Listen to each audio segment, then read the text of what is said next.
सुरेश धस धनंजय मुंडे भेटीवरून राजकीय वादंग, राजकीय तडजोडीसाठी भेट घडवून आणली नाही. धस यांनी त्यांची भूमिका सोडू नये, बावनकुळेंचं स्पष्टीकरण.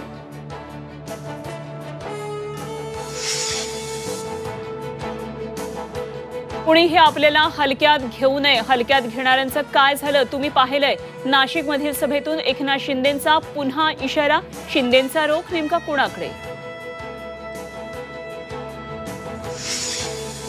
पंढरपूर शहरात आढळले गियाबारेचे 2 संशयित रुग्ण. दोघांवर खासगी रुग्णालयात उपचार. आरोग्य विभागाकडून घरोघरी सर्वेक्षण सुरू.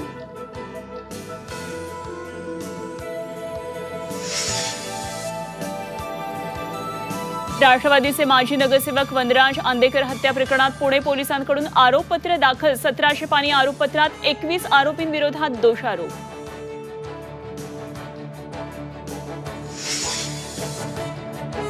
शनी शिंगणापूरमधील शनिदेवाला आता फक्त शुद्ध तेलाचा अभिषेक होणार. विश्वस्त मंडळाचा मोठा निर्णय.